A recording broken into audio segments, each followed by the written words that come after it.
Ayan, nagpakulo na ako ng tubig. Maglalagay muna ako dito ng asin. At ng konting oil. Iba-blanch ko muna dito itong bok choy.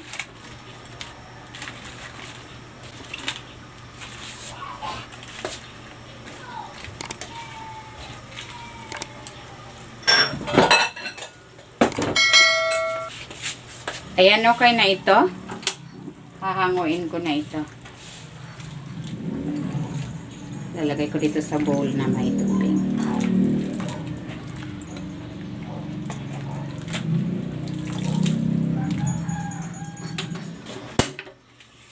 Lalagay ako ng cooking oil.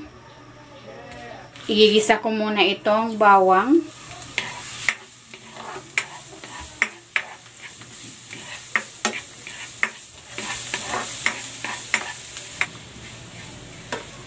Okay na itong bawang. Magtatabi ako ng pang-toppings. Ayan.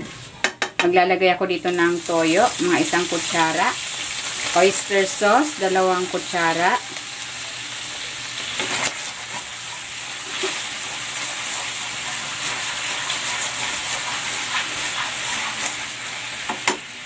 Maglalagay din ako ng tubig.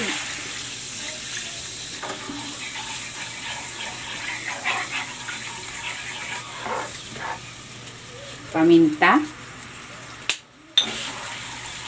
At para mag-thicken ng bahagya yung sauce, maglalagay ako ng cornstarch na tinunaw sa tubig.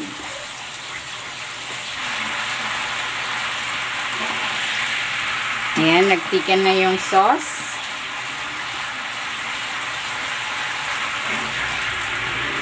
Mag-splash ako ng sesame oil. Ayan, para mabango.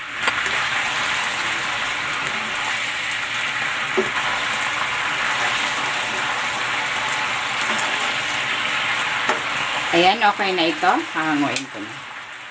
Ayan, ito na yung ating bok choy. Nilagay ko na dyan sa plato. Ibubuhos ko na dito yung sauce.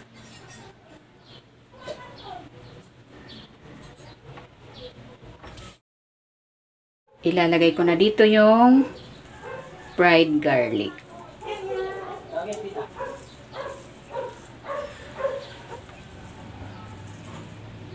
And ready na itong ating bok choy with garlic and oyster sauce.